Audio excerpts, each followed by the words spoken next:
Yo, how we doing, everybody? Welcome in. It's Tuesday morning, my favorite type of morning. We are here. As you can see, Drew is here. It's time for another edition of Firmly WWE right here on Love Wrestling. And it's going to be a good one today. It's going to be a good one today. We get to talk about Monday Night Raw from last night. We get to talk about SmackDown from last Friday. A couple good shows. Feeling good. Before we dive into this bad boy, though, Drew, how are we doing this week, my friend? How's the week started off for you? You're muted. You're muted. Can't hear you. Uh-oh. Live TV, folks. Live TV. I think what Drew was going to say was, I'm doing okay. I'm doing all right. Oh, how about now? We can hear you now. We can hear you now. He's alive, folks. He's alive. I had to unplug my microphone. Got it. I guess by doing that, it changed everything. So fair enough. Fair enough. But how we doing this week? How's it going, Drew? How was the weekend? How we starting this week for you, my man? Goodness gracious. Everything is out of whack here. That's what happens. You one episode from your bed, and then you come back to the main station, and everything's everything's crazy. See, I mean, this I held myself. I almost blew the F-bomb in the first 2 minutes, but I held myself today. Yes. I'm trying to grow. So to answer your question, finally, over a minute after it was asked, I am doing good, and actually, I have a unique opportunity that just came up within the past 5 minutes before the show started. So I'm messaging that opportunity, not related to wrestling. It's a family thing, and but yeah, are we gonna be able to retire? That type of opportunity? No. Okay, fair. But I am personally doing well. And gotta be excited. I'm going to do even more well after I message this person. That's fair. But non that, it's tomorrow night. I mean, we're talking WWE today, but tomorrow night you're going to be live in person at Grand Slam. That I will be for AEW. So on Thursday morning when we do our Firmly AEW thing, we're going to have a live. We're going to have a perspective from someone who's going to be there. I'm not going to lie to you. There's still tickets available. And they're not that expensive. And I have been contemplating for 3 days whether I want to buy a cheap ass ticket and just drive my ass down there. But I'm probably not going to. Okay. But I tried to get the media pass, but they said, nah, small potato. You are not good enough to come to these parts for media. And I said, fair enough. One day. Fair enough. But I'm still contemplating buying some cheap tickets. It's only a 3.5 hour drive. It's not terrible. I could leave Wednesday morning. Avoid most of the traffic, get there for Wednesday afternoon, hang out. Like I could. You could, yeah. Good. But I don't know. Anyway, we are here to discuss WWE. We got the boss man in the chat saying morning, friends. We got our buddy Scott saying good morning, gentlemen. We got Dara Amazing in the chat as well as everybody else kind of rumbles in here. I will say this, Drew, and I know we don't talk well of this fella, because there is no reason to talk well of this fella anymore, because we have come to the conclusion through our lives of being wrestling fans that he is a piece of trash, and the wrestling world it is better without him currently. However, tomorrow, Drew, the Vince McMahon documentary drops on Netflix. Tomorrow. That is tomorrow. All 6 episodes, 6 one-hour episodes. Vince released a statement yesterday. Let me pull up the statement so I can read it verbatim, because we haven't heard many statements from Vince McMahon. Not that any of us kind of want to hear any statements from Vince McMahon, but I actually thought the statement by Vince McMahon yesterday was as good a review that this documentary can get, man. Let me search. Sorry, I don't follow Vince, so I gotta, because why the hell would I? But Vince McMahon tweeted yesterday, 17 hours ago. This is the quote. He said, "I don't regret participating in this Netflix documentary. The producers had an opportunity to tell an objective story about my life and the incredible business I built, which were equally filled with excitement, drama, fun, and a fair amount of controversy and life lessons. Unfortunately, based on an early partial cut I've seen, this doc falls short and takes the predictable path of conflating the Mr. McMahon character with my true self, Vince. The title and promos alone make that evident. A lot has been misrepresented or left out entirely in an effort to leave viewers intentionally confused. The producers use typical editing tricks without not without as one word, but without as 2 words, with out of context footage and dated sound bites, etc., to distort the viewer's perception and support a deceptive narrative. In an attempt to further their misleading account, the producers use a lawsuit based on an affair I ended as evidence that I am, in fact, quote, Mr. McMahon. I hope the viewer will keep an open mind and remember that there are 2 sides to every story." So that is a statement that Vince McMahon released on Twitter and in social media.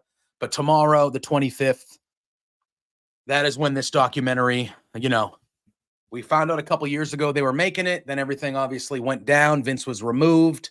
And then, the documentary was kind of up in the air. And then we found out a little while ago, earlier this year, they were still going to release it and do it. Well, it comes out tomorrow. It is 6 hours. I'm going to watch it. 6 hours? 6 1-hour episodes. Yeah, they're dropping. Oh, well, so 6 hours, pretty much. Yeah. And so, listen, I know I'm watching it. I'm going to watch it all. I know I am. Because I want to see how they, what they, how it goes. But like when I see a statement like that, Drew, that makes me think that the Netflix documentary is going to dive into things that Vince did not want them to dive into. And he's trying to, save face. I don't know how he can these days, but he's trying to save face and be like, hey, everything you see on there really isn't true, and all that fun stuff that people like that do. But I wanted to talk about it at the top because as a wrestling fan, as a lifelong wrestling fan, like, even though, I feel like I'm gonna watch it, and I'm gonna watch it all. And I feel like, I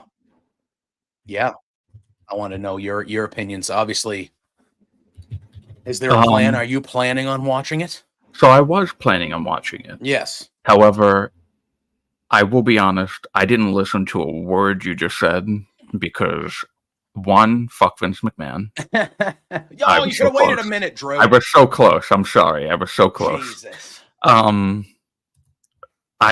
I should have looked at the timer first. I'm so sorry. Pulling a JPJ. Usually it's you. Yeah, I know. It's rare that I do it. Pulling a JPJ. So now that the cat's out of the bag, fuck Vince McMahon. So I didn't listen to a word of that statement because I was too busy trying to improve my life. Priorities, Drew. However, you can improve your life at 12 when we get off the air. We're live. Priorities, bro. People are here to watch us. So, I did read some of the look to me, but yeah. Fuck him, and he obviously. So then the other thing is too. You didn't say that he tried to buy the documentary back. He did. I saw that. I saw that this morning. So I didn't know that. I just saw the statement yesterday, and I was like, you know me. I was like, in my brain, I was like, oh, where have I seen this type of rhetoric before? Oh, a big, powerful, bad person getting held accountable for their actions, and they're coming out saying that everything What? coming out is No. not true. And I was like, it sounds like one of the presidential candidates down here in the United States of America. They sound very similar, don't they? Crazy how that works. Yeah, it really does. It's very Almost just like similar. he's in a I've pod. seen statements like that before, oddly enough. But yeah. But then, yes, I did. As I was setting up the link for this show earlier today, I did see that Vince McMahon at one point tried to purchase this documentary from Netflix, because I would assume he wanted to purchase it and then make an editor's cut on his own to make himself look better and release it. That's what I assume. Oh yeah, he would absolutely. want it. He would have wanted to do, and Netflix obviously told him to go screw. So now he knows, oh shit, this is coming out in 2 days and they're going to make me look like a monster, which he is. He is a monster. It's okay. As wrestling fans, I know he did a lot for us by creating the WWE and doing all this stuff, but it's okay to like appreciate that he did that, but still know he's a piece of shit. You don't have to, okay? That's just for not everybody in the chat, but just wrestling fans in general. It's okay to be like, hey, WWE's here because of this guy, but this guy sucks. It's you can do that. Yeah, and so now he's trying to spin the wheels and try to figure out how he can try to make himself look as good as he can look before this thing drops, which I assume by that statement means that it's going to make him not look in a good light, which is really, I mean, you reap what you sow. If you're a bad person, the things are going to come back at you, you know? But I'm very interested to see the documentary, because we don't really, and that's the thing about them going to Netflix in general. And I know this is separate. This is a separate group that did this. But it's kind of wild though that Netflix of all, well, so I saw the timeline. It's by like I think it's like by Bill Simmons and like by those are the people that made this one. Yeah. I wasn't aware of the whole timeline of everything. Yeah. We got Sandy from Germany popping in saying hello here. Hello, Sandy. Welcome, Sandy. It's been a while, Sandy, since I've seen you in the chats, but thanks for popping in, man. Appreciate it. I wasn't aware of the timeline of everything. So the documentary started back in before the Janelle Grant. Yeah, started when he was lawsuit happened. Yeah, he was still in there. He was still in charge when I believe this so started. They had started the documentary when he was still in power, in a sense. Mm-hmm. Yep. And then the whole Janelle Grant thing happened. So his stuff already was filmed before the Janelle Grant lawsuit. Yes. And I believe Janelle Grant came out, or her representatives came out recently, somewhere in the last month or so, and said that she was never asked, or they were never asked, to be interviewed for this documentary at all. So I don't really know how much they actually dive into that part of it. Concerns me a little bit. Well, I don't think they talk about. Again, I haven't seen it yet. We're going to find out tomorrow. Yeah. I don't think they talk about. He has, but I don't think they talk about that. Maybe at the end, maybe they add. I don't think they physically talk about that. I think he's talking about the other stuff, like the stuff that we see on air, that people know some of that behavior was happening off air. I think that's where. I don't know. We'll have to see when it comes out. I don't know. Sandy, I'm right with you, man. I have no good things to say about this guy anymore. Like, I feel just as everybody feels, like, you're gone. See you later. Never to see you again. I'm cool with that. But this is something I'm very interested in watching. And I'm probably going to binge most of it tomorrow at some point, and probably put up some reviews or something. But I'm very interested. I just want to talk about that off the top, because I do feel like that is something that is going to be a discussion point for the next week or so as this gets released tomorrow, and people are going to be talking about it. I'm sure we'll talk about it on Beards on Thursday. I know Thursday you and I talk mainly AEW, so maybe next Tuesday, if we have both watched through it. Oh, Sandy, we're going to be talking about that too. Maybe by the time we're here next Tuesday, if we have both watched it through, we can talk about it some more. But that is releasing tomorrow, so I did want to kind of touch that at the top before we dive in to Monday Night Raw.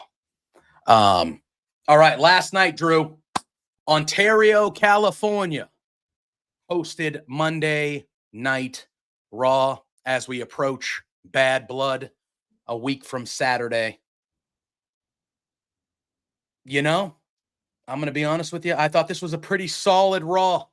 Obviously, what happened at the end, a major moment. But this show opens up. We see Dominic. Go ahead. What? Well, hold on. Yeah, we see Dominic. Opened up in a really interesting way. Oh, it sure did. We see Dominic and Liv Morgan arrive. They're driving up. They get out of their cars. We see them walking, and it's like, to me, I'm like, oh, all right, this is going to be the we're going to follow them to the entrance shot here with Dom and Liv. And as they're approaching, right out the chute, we see Braun Strowman and Bronson Reed brawling to the left. They're getting separated by people as Liv and Dom are just standing there watching this happen. So they're kind of like, they're walking in. Braun and Bronson take out each other to the left, and you see Liv and Dom kind of reacting like, oh, and they're just kind of standing there watching it. They're getting broken up. And then it continues on after that to Liv and Dom making their entrance to the ring. And that'll be kind of a theme. That'll be kind of a theme as the night goes on, Braun and Bronson, because my God, dude. My God. Liv gets on the mic. She explains, she goes, hey, just so you guys know, what you guys just saw was a victory lap, which is for winners, which I know most of you don't understand because you're not winners. She says the Liv Morgan Revenge Tour is going exactly as planned. She says she took the Judgment Day from Rhea. She took the Women's World title from Rhea. And most importantly, she took the most handsome man in the world from Rhea. And she looks at Dom. And then we have Rhea Ripley. Rhea Ripley comes out. She says Liv can take it easy. Like, she's not going to get physical. Like, because Liv was like, eh. She goes, she's got something to tell her. Dom steps in the way. Rhea mocks him. Rhea says she'll kick his ass right there. But Liv's like, all right, let's relax. She asks if Rhea isn't cleared to compete. Is that the news you're going to tell me, that you're not cleared to compete? And Ripley says, no. She goes, I am cleared for Bad Blood. And she goes, the message is for both of you, actually. She goes, since Dom keeps sticking his nose into the women's championship business, Adam Pearce has decided that at Bad Blood, Dom will be exactly where he deserves to be, behind bars. And so we find out that at Bad Blood, it'll be Rhea and Liv for the WWE Women's Championship, and Dominic Mysterio will be hanging in a shark cage above the ring. It's been a while since we've seen that. When was the last time we saw that? Was it Heyman? Was Heyman the last one? It must be. Right? Yeah. Is that the last one they did? Heyman? Was it with It was with Roman and Roman and KO? Was it Roman and KO? I think. Yeah, that was after their Royal Rumble. They did one in NXT, Sandy? I don't remember that one. I remember the Heyman one with Roman and KO when they were going. Was that Paul Ellering? Was the NXT one AOP? Paul Ellering? Yeah, it might have been. Yeah, but it's been a while. It's been a while since we've seen the shark cage thing, but I think it fits. And then I love Dom yelling, I can't go back. He's yelling in the ring. And later on, he says it to Pierce in the back, but he's yelling, I can't go back. I can't go back. Like he's having flashbacks to the time he spent a night over in prison that changed his life to turn into Dirty Dom. Love it. Absolutely love it. Yeah, that was funny. Yeah. And then Rhea kind of headbutts Liv. Liv falls to the mat. And that's how this segment ends. So a lot happening at the beginning. We continue. We got the Braun and Bronson thing happening in the back, which will be layered throughout this show. And then we're bringing back, again, Triple H bringing back these like kind of old schoolish, like, you know what I mean? Like the shark cage is something they bust out every, that's been a while since we've seen that. We had the strap match. Like Triple H is bringing back kind of these old classic type of things here. And it's gonna be fun seeing Dom hanging up in that cage as Rhea tries to tear Liv apart from limb to limb. What'd you think of this opening segment, Drew, with everything that was going on? Well, yeah, so the start of it with Braun and Bronson was wild. That was Oh, literally an out of nowhere. It was like, do you just see that car coming up and they open the door and they start yeah. walking in and all of a sudden, boom, right through the camera into awesome. the table of the merch and everything. Weird that merch table was just set up in that really, like, why area. What fans are going back there? Nobody. But, exactly. The optics of it and how it looked. It would look great. So I'm not gonna give it any negative points. But yeah, it was we knew that this was gonna happen. I mean, obviously it was building to Rhea and Liv at Bad Blood. I thought she was gonna say they were gonna be inside of Hell in a Cell too. Like, I thought that's where this was going, but they decided to do the shark cage thing, which I'm good with. I'm good with them only having one Hell in a Cell match either. I don't think you need to do the more than one thing. I do think Rhea and Liv, with the outside interference that always follows them, could have gone in there too. But the shark cage thing I like a lot. I like it a lot. We then have Ludwig Kaiser versus Sami Zayn. Real good match. Real good match between these two.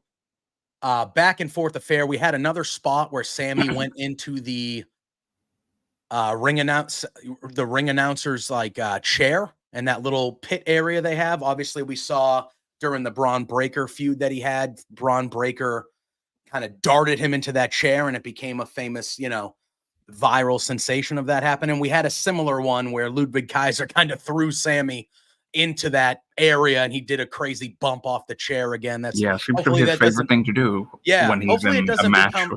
I know. Hopefully, it doesn't become an every match or a too often type thing, because it is a great looking spot. And if Sammy can do it safely, like, yeah, keep that in your bag. But I'm afraid, WWE, some things that get over, they just murder to the ground because they do it too much. I hope they kind of separate that. But really, really good match between these two. And Sami Zayn ends up getting the pinfall victory after a haluva kick. And right after the match, Gunther comes down. He says Sammy's been begging him for weeks for a title match, and he's seen enough. And Gunther is in full wrestling gear. Like, he's in his tights. He's got the belt around his waist. Like, he's in ready to go wrestling gear here. He's not in a suit. He's not wearing regular clothes. He says he's seen enough. He gets up on the apron, and he goes, "You want a championship match with me?" He goes, "My answer, no. Still no. It's still no." And that's really how this ends. So we are, again, we have one more Raw until we get to Bad Blood. Sammy's been trying to get Gunther. Oh, Bad Blood's not this weekend. No, it's next weekend. It's the 6th, right? The 5th or the 6th. It's next weekend. Oh, it's on October. That's right. Yeah. So we have one more. We have this SmackDown and then one more week of shows before we get to Bad Blood. However, Sammy's been trying to get Gunther to accept this match for 3 weeks now. And for 3 straight weeks, he's been saying no. So he's only got one more opportunity next week to try to convince Gunther to say yes. I don't know. Apparently, when you're wonder how it's going to happen. Yeah, apparently when you're a world champion, you can just decide whether you fight or like, what? Last time I checked, even though he has a real major problem running this show week after week, but Adam Pearce can just be like, "Hey, Gunther, you're fighting Sammy for the title." And Gunther would be like, "Okay." Well, but that's unfortunately that's not Adam Pearce's style. It is not. It is not. But this was a really we've been gushing about Kaiser for a while now. Another really good match out of Kaiser.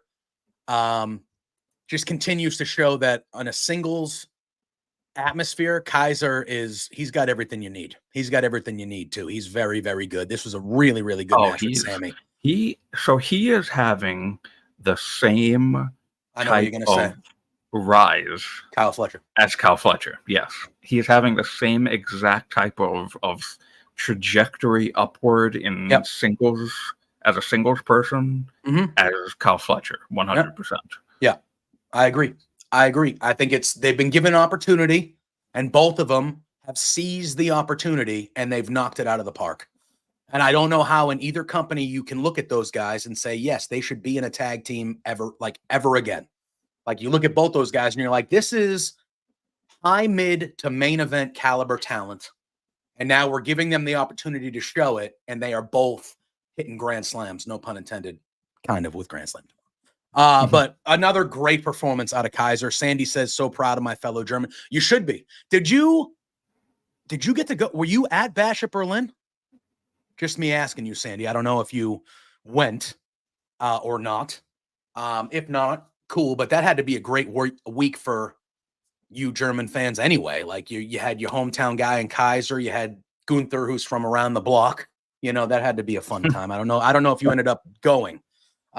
You know, he is from around the block, even though they called him German for weeks leading up to that. You saw it live. Okay. That's good. That's good stuff. So we continued that. So again, well, you said you wonder how. How do you think Sammy's going to get Gunther to finally? He's going to attack Gunther. Yeah, right.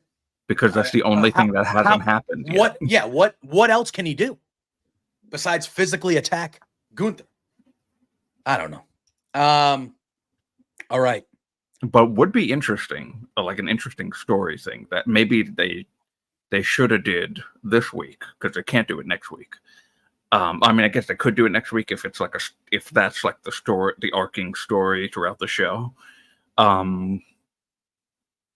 Is if, and it's kind of heelish, so Sammy wouldn't do it. But if Sammy used Ludwig and was kind of like beating up on Ludwig, like they had this match tonight. So if they did like, oh, I'm not going to release Ludwig out of the submission until you tell me yes, and then Gunther say yes though, and then no, but then Gunther's like no, and it just keeps walking away, and that would start the Gunther Ludwig Kaiser dissension. Yeah, Gunther is all. Even when Vinci was still there and they were full Imperium, Gunther always had no problem letting those two get the shit beat out of him, and he would be like, "Yeah, you know, I'm good. That's what they're here for." Yeah. So I don't even. Yeah, I agree. I don't even think that even if he did that, I think Gunther would be like, "Yeah, no, I'm not going to do whatever you want. That's fine. I'm not doing that." But Sammy wouldn't do something like that. No. So So next week probably, if Adam Pearce doesn't finally step in and say, hey, you, my biggest champion on the show, you're fighting at the pay-per-view, bro. Like you're going to take this match. Yeah. What do you think? You're not fighting at the pay-per-view, Gunther? You're fighting. You're the champion. Yeah. So I fully expect that next week there's going to be a brawl between Sammy and Gunther somehow, for some way. And then that's going to be the classic heel trope of, you want this match? You've got it. Yeah, something like that. And then Sandy saying crowd roars. Submission match. I think Sandy wants it to be a submission match between Gunther and Sammy. I'd be okay with that. I'd be okay if Bad Blood was like a series of different like stipulation matches. Not all of them, but most. I'd be perfectly okay with that. Well, we've got. They're going to be ending big feuds. We have the tag match on SmackDown, which we'll talk about. That seems to be a regular tag match. But you have the Hell in a Cell with Drew and Punk.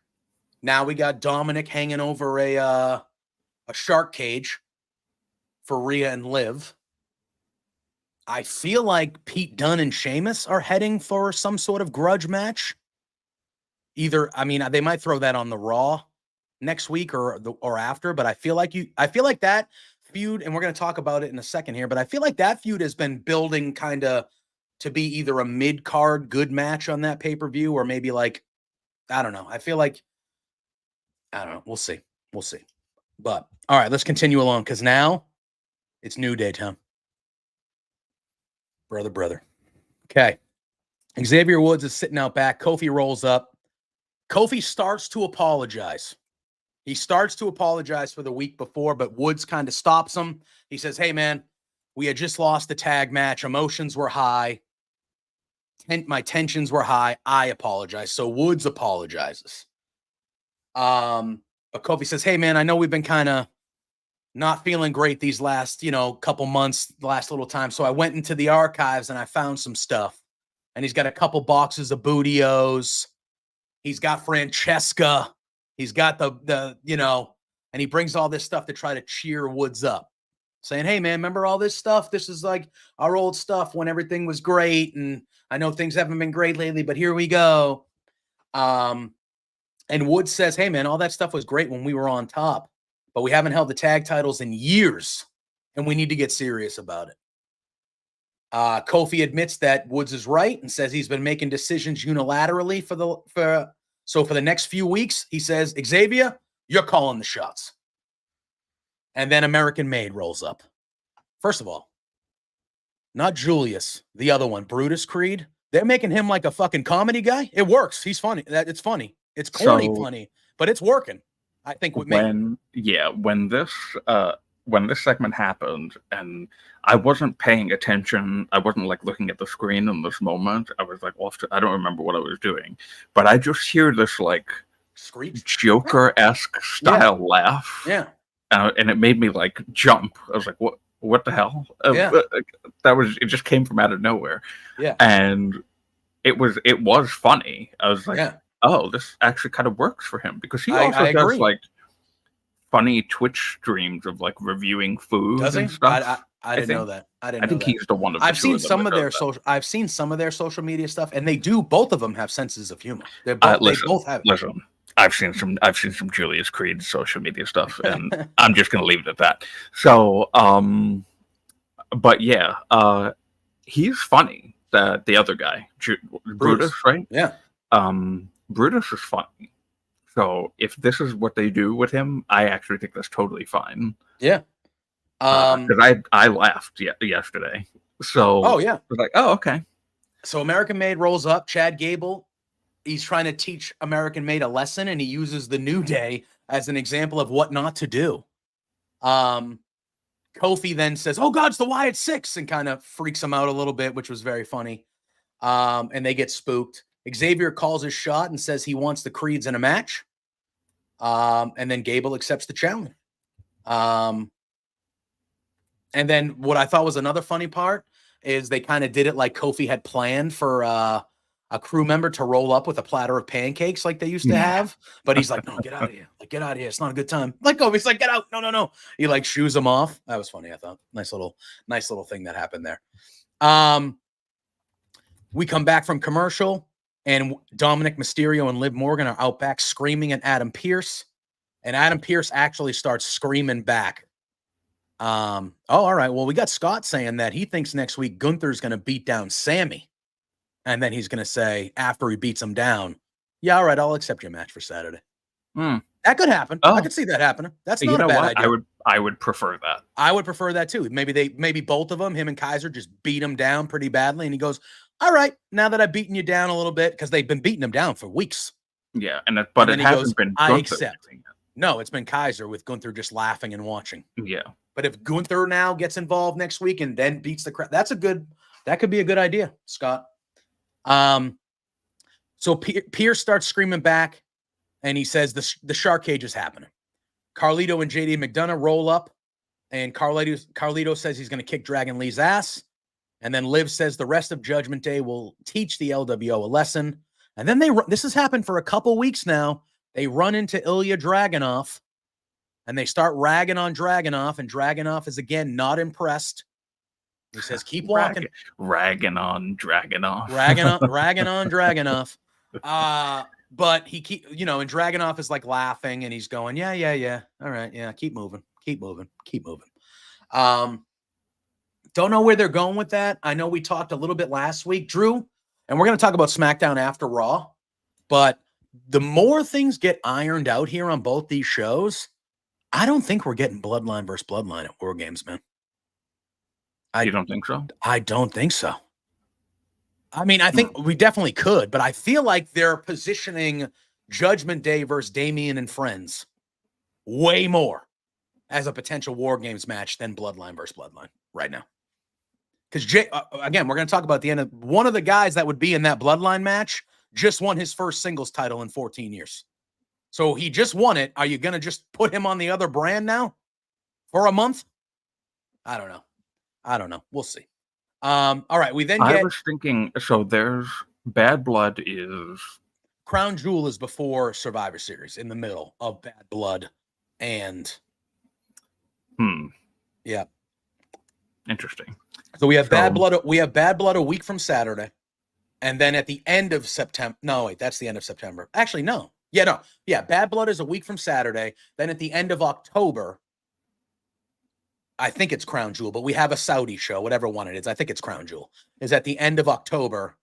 And then Survivor Series is like 3 or 4 weeks after that in November. Right. So there is another show you can get to.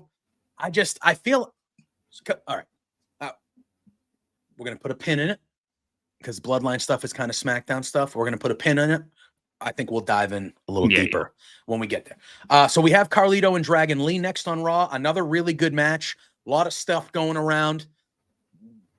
The Judgment Day is out there with Carlito. They obviously get involved. We then see the LWO get involved. They start brawling, and we see the return of Rey Mysterio.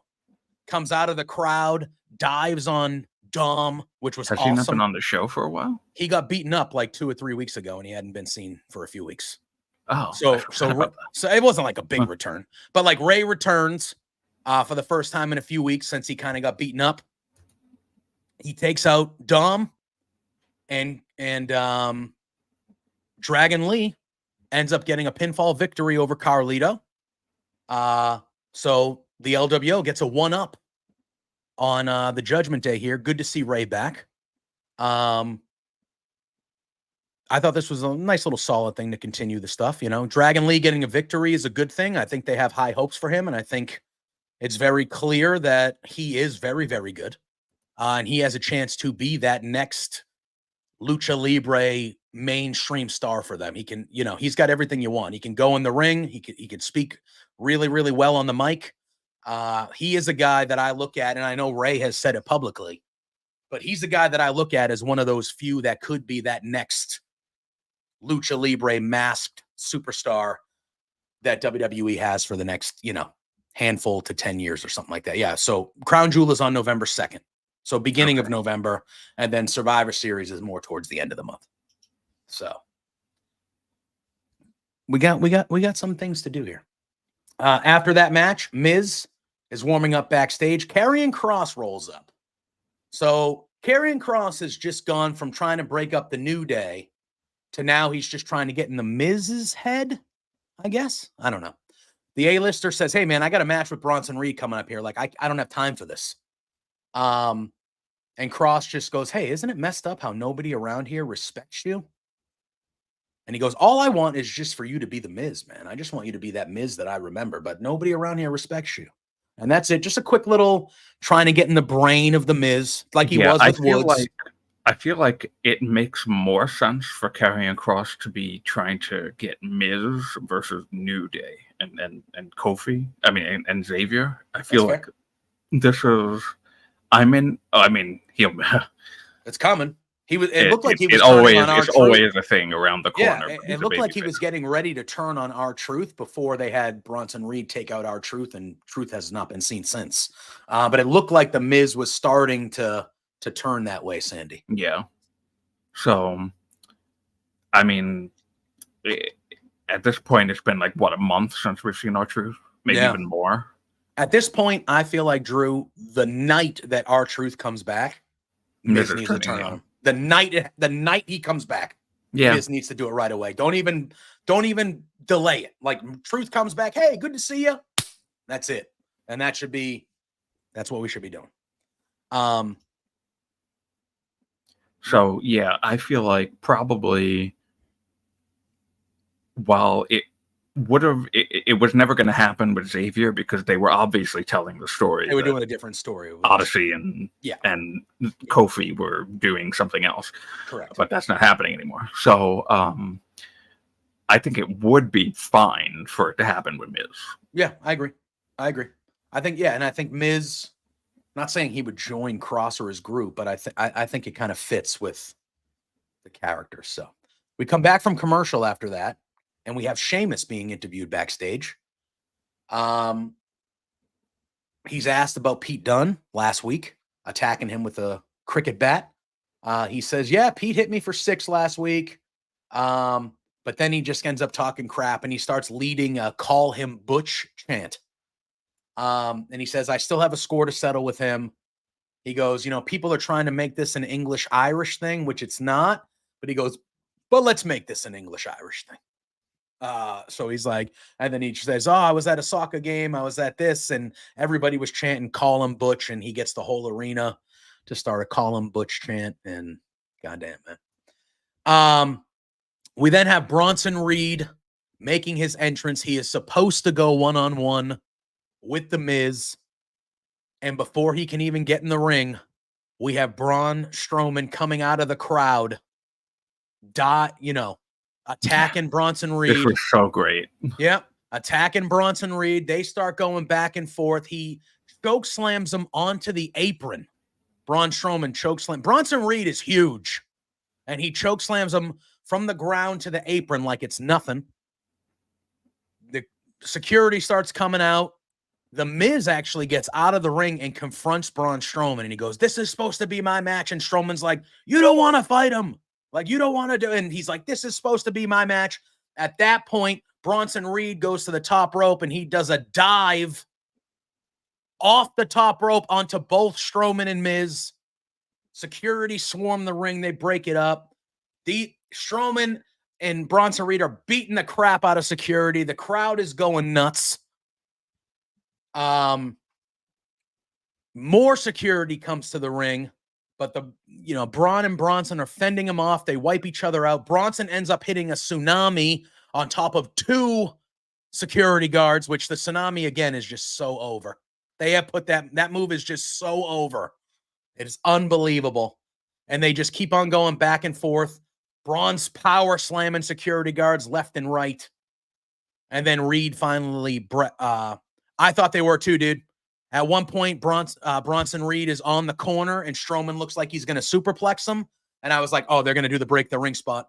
I was like, he's going to superplex him, and they're going to break the ring. But they never got to it. Real good stuff, dude. Real good stuff. They're brawling again. And then we find out later on in the show, Adam Pearce says, you know what? We can't stop these guys.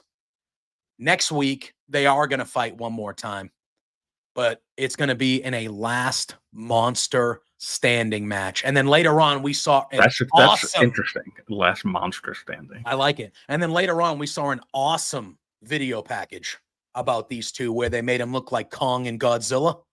Like they were fighting, like they were Kong and Godzilla. That ruled. That ruled. That ruled. That reminded me kind of Bronson's entrance. His how they old had like entrance the when he would city of walk. him. Yes. Looking like Godzilla going through the city. That was really awesome. I love that. Very, very cool. They made it look like it was like Kong versus Godzilla or Godzilla versus one of it. Like very, very cool vignette. Next week, huge match on Raw, dude. That should main event without question. Really good. And I am very, very, very much looking forward to these two beating the crap out of each other some more. We then have Drew McIntyre making his entrance to respond to CM Punk from the week before. He repeats all the promises that CM Punk said the week before. He promises to make him bleed, or he's repeating CM Punk's. He said, you said you were going to make me bleed, that I'll have to kill you. The rhetoric about this being the end of both of us. Drew says he's been thinking about those words and the look in his eyes, and he knows that Punk meant every single word of it. He says he's always told the truth, but usually he keeps personal stuff to himself, but he'll put it out there this time. He says, I don't want to go back into Hell in a Cell. He goes, that's a match that has broken things in me that remain unfixed to this day. He talks about how his family has also begged him not to do the match, but none of that matters. And this match is going to happen at Bad Blood. And Drew says he has promises of his own. He promises to make He promises to make Punk bleed a lot. He says you're going to suffer more pain than you felt in your entire existence. He says it's appropriate CM compared himself to the devil because this is good versus evil. But he's just a man that Drew has broken so easily in the past, and he will break permanently inside Hell in a Cell. Adam Pearce, and then that's how this ends. And it's a very, very similar tone, a very similar tone from Drew that we saw Punk have the week before. Very calm, very one note, looking right in the camera, looking right at Punk. I thought this was a pretty good response, pretty similar to what Punk said the week before, but I thought it was a good response. That both of these guys are so calm before going into a match that is going to, significantly shape their careers, because a Hell in a Cell is a match. Once you go in, you don't come out the same, Drew. You don't come out the same. So what I've liked about this is that both of them, back to, last week with Punk, this week with Drew, both of them have stopped that normal thing that they've been doing for the past few months of just like trying to one up each other and attack each other and whatever. And it's just one person with a mic sounding very monotone, speaking in a calm but very angry way. Yeah. And then followed up with a response of in the ring, monotone, speaking in a calm but angry way. Like now this feud is cooking. Now it's getting really good to hype up this Hell in a Cell match. And yes, Sandy, this absolutely should. It should. I fully agree. Because now that we don't have a SmackDown World Title match, that's going to be a tag team match, and we're still technically we don't have one World Title match booked for Bad Blood right now, because Gunther has not accepted Sami Zayn's challenge, and Cody is in a tag match. So I feel like we're gonna have a World Title match. It will be Gunther and Sami, but I feel like Hell in a Cell with Drew and Punk is the main event of this show. I feel like it will main event this show. I agree with you, Drew.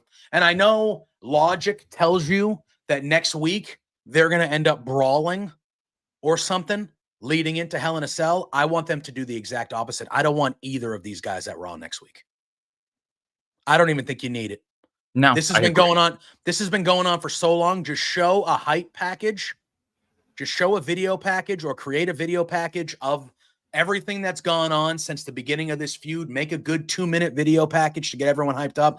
I don't want Drew or Punk near each other. I don't even want them on Raw next week. We already know this feud has been going on forever. It's been a blood feud. We don't need to see them. We don't need to see them brawl again. We don't need to see one last fucking fight before. No, we already know, dude. We already know.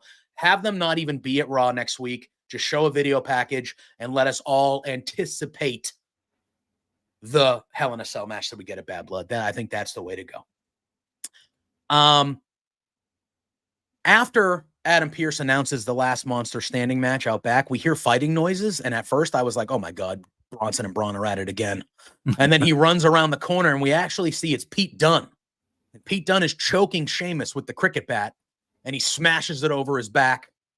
And then Dunne is held back as Pearce calls for medics and we go to break. So they're obviously still building to whatever one-on-one match we're going to get. They're going to do a cricket. You know what they should do, Drew? Cricket bat on a pole. You know what? I don't hate that. They could do it. They could do it. I don't hate that at all. You throw that on Bad Blood as like a pre-show match or even like just a mid fodder match. And you got the cricket bat on a pole, dude.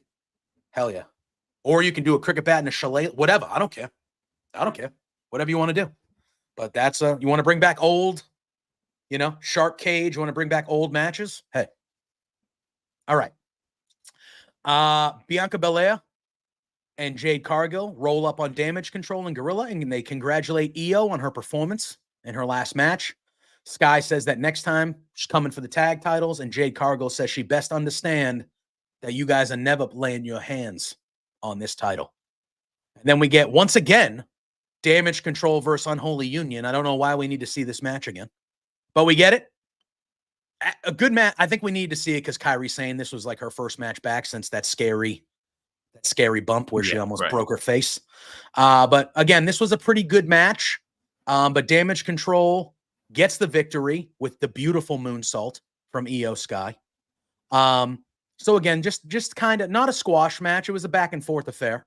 But it was a good match to kind of get Damage Control because they're clearly becoming the number one contenders for the women's championships. And now that Kairi is healthy, that match, I assume, could happen at Bad Blood. Good. We'll have to see. How many matches do we have booked for Bad Blood? I don't think so. I don't think that should be a pay-per-view match. If it's not doesn't involve a title, they should just it would be for the tag titles. Well, if it's not,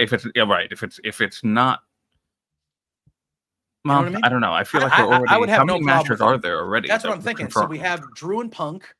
We're gonna have Gunther and Sammy. We have the tag match over on SmackDown. Have they booked any other matches on Rhea and SmackDown? Liv. Oh yeah, Rhea and Liv. That's 4. That's 4. They usually do what, 5, 6 max? Yeah. Because SmackDown right now only has Oh, one of 4 Sheamus matches. and Butch probably. Yeah, but SmackDown only has one. There's no other SmackDown match they've booked yet? Because that only has the tag match right now. Because Drew and Punk is Raw. Sammy and Gunther is Raw. Liv and Rhea is Raw. You were going to say Riv and Lee. I was going to say Riv and Leah. That's what I was going to say. Riv and Leah right there. That's what I was going to do. How'd you know? Oh, yeah. That's right. Nia, way to go, Sandy. Oh, So that'll be not. I think it's going to end up being a triple threat. I think it's going to end up being a triple threat. Definitely. But all right, so that'll be 2 SmackDown matches, 3 Raw matches. So I assume they'll add another SmackDown, and you get 6, 3 and 3, and then that makes sense. That's it. I think. What's the other third thing they can do on SmackDown? U.S. title, LA Knight, maybe. I don't know. We'll figure it out. So it's interesting that you brought that up because there was an interview that I saw of LA Knights. Mm-hmm. Was it LA Knight recently? Yeah, it was LA Knight that said like the U.S. title usually gets like a big match before the pay-per-view. Yeah, it hasn't been on the pay-per-view for a while. It's been on the SmackDowns before, like the night before. That's the big matches he defends it. But who could they?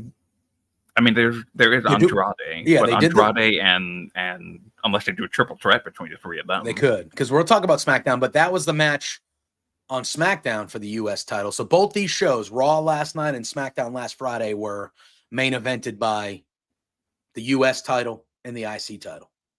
Well, not main event, but you know what I mean. They were both defended on these shows. Those were the big matches. They could do that, Sandy. Like Drew just said, it could be a triple threat. But if we're going to get a triple threat here, which I think we will, I don't know if you want to roll with 2 triple threats like that. But to be honest with you, I could see out of the 2. I could see the triple threat being the U.S. title match more than the other one. That's fair. Now, did they? Well, we'll get to SmackDown in a second. So, all right, we have a backstage Braun Breaker interview. He says it's game day, and that means that the dogs are barking here in Ontario, California, and we hear the dogs barking. He says there's going to be a winner and there's going to be a loser, and he's not going to be the one that gets his ass kicked. He said, but I'm going to do Jey Uso a favor, and I'll give him another shot in a few months when he works his way back up, because he's going to be champion for a long, long time. When we get back from commercial, we see a little backstage thing where Sami Zayn rolls up on Jey Uso, gives him a little bit of a pep talk, which was nice to see those two again back together. Gives him a little bit of a pep talk before the IC title match. And then we have the Creed brothers taking on Kofi and Xavier Woods, The New Day. Real good match here. Real good match. The Creeds are quite good. They are. This was a 2-segment match, back and forth. And once again, towards the end of this match, Drew, Xavier Woods. Oh, they could do that. That could be the 3rd match. If they have if they're at 3-3 at this point and they do this is the deciding match. I wouldn't do that. I feel like that's a SmackDown match more than it's a pay-per-view match, though. But they're going 7. They're going 7. They could go 20. They could. You do whatever you want, dude. I'm in. So at one point in this match, Drew, Xavier Woods is getting beat up for a while. And he's trying to get the hot tag to Kofi. And at one point, Chad Gable and Ivy Nile distract the ref right as Xavier Woods, one of these old school, this is like, I love it. One of the old school tropes of tag team wrestling. It's the best, where they hit the hot tag, crowd is going bananas. Ref does not see it. Turns around, yelling at Kofi to get out of the ring. Kofi's losing his mind. He tagged me. The crowd's losing it. I didn't see it. Get back out there. And Xavier Woods ends up back in the ring. Eventually, he does hit the hot tag on Kofi. Kofi comes in and cleans house. but it ends up getting all for naught as Xavier Woods ends up taking the Brutus bomb, or the Brutus ball, they call it. I'm sorry. And Xavier Woods gets pinned by the Creeds, and another loss specifically for Woods, but another loss for the New Day here. I think it was the right move to have the Creeds win because American Made, they obviously lost their matches against the Wyatts. Right. They need to be presented as a formidable group. So I think the Creeds winning was 100% the right decision. I loved what they were doing. Again, Creed gets screwed. And even though they didn't harp on it, you could hear him yelling. Like when they were showing American Made celebrating and you saw the ref and Kofi on the ground, like helping Woods, you could hear Woods yelling. Like his frustration still, even though they didn't zoom in and harp on it. They do it a little bit later, but you could, they just continuing it. Yeah. Which I loved. And it wasn't Kofi's fault this time. No, it wasn't. There was no extra thing that Kofi didn't make Xavier aware of. It was just a standard, really great match, but there was that one moment. Yep. So if someone's turning heel, it's going to be Xavier. Yep, 100%. Which I don't think was going to be the case if the original story played out. Yep, that's 100%. We then got a good video package for Damian Priest and Finn Balor. See, that feels like a match that they're going to add at Bad Blood. It's Damian Priest versus Finn, right? That feels like a match that. Oh yeah, that could. Or do they do that? Does that main event a Raw? I feel like either way. I feel like we talked about it. I feel like the shorter cards on these B-level pay-per-views, it creates Raws and SmackDowns where we're having huge matches on Raws and SmackDowns, and that's what you want. I don't know. I kind of feel like this would be a Bad Blood style. Oh, 100%. Oh, 100%. Yeah, 1,000%. I fully agree with but you. Then now you put seven matches. Now you have what, 8 matches maybe? If you 7 if you do 4 and 3, whatever, however you want to do it. But they do have a lot of options. It's really good because they still have a go home show and the weekend. Like they have a lot of options of what they can. Now this pay-per-view is in America, and this is the first pay-per-view in America since SummerSlam. Yeah.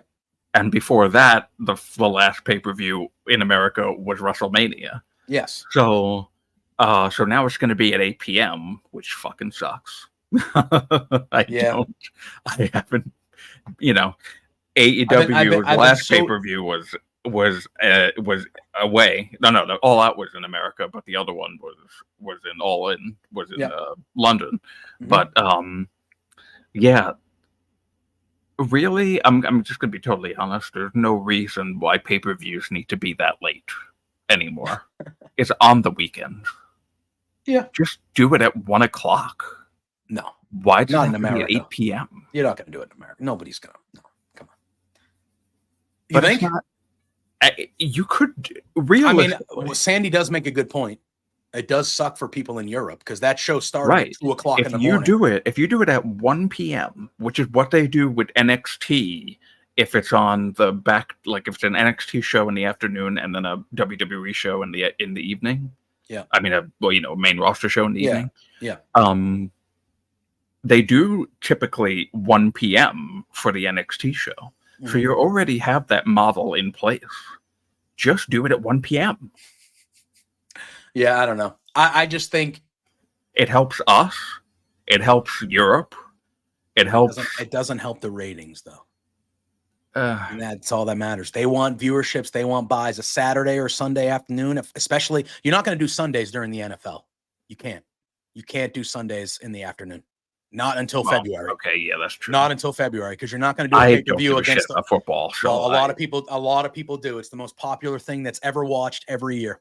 So like you're not gonna. I am in the minority there, clearly. Yeah, you're not gonna do a wrestling pay-per-view at 1 or 4 o'clock on a Sunday. So we got, and again, even in the fall, and so I know you don't care about the NFL. I don't care about college football, but they're not gonna put a pay-per-view against college football either, because college football is gonna dwarf them in the ratings. Football is typical Americans. It is what it is. Football is king, man. We like to see people get killed. And Bad Blood is starting an hour early, though, Drew. It is starting at 6 instead of 7. So, is that Is that the main show? or Yeah, the main pre-show? show. Well, I think it says 6 p.m. and it usually says 7 p.m. So that makes me think the main show is starting at 6 because the UFC has a pay-per-view that night and they want to be done before the UFC. Okay. And the UFC starts at 10. So I think this show is going to go from like 6 to 9, if I had to guess, or 6 to 9:30 or something. Yeah. That's not terrible. So we're seeing a little bit early, but I think if there was no UFC show, this would be going. Look, at least they're starting at 7 now and not 8. They used to start at 8. But at least they're starting at 7 now when they're doing 7 o'clock is kind of the starting times so they're moving up a little bit. We'll have to see. I don't know. We then have the LWO with Ray rolls up on the New Day. Rey Mysterio apologizes for what happened last week. Xavier Woods says, I don't want an apology unless it comes with a tag title shot. Ray says that he gets that he's going through it, but he knows they'll get through it because you guys are the New Day. You always get through it. Woods insults Ray and he goes, yeah, maybe you should give that advice to your son. He goes, I think that advice would probably be better if you gave it to your son. And then Woods okay, so here we go. All right. Woods starts saying, oh yeah, you think that you don't respect me. You think that I'm lesser than because you're a former world champion, right? And then Kofi goes, no. And he's trying to bring peace. And Woods goes, oh, no, here we go again. Another opinion from a former world champion. And he goes, you guys think that I'm lesser than because I've never been a singles champion.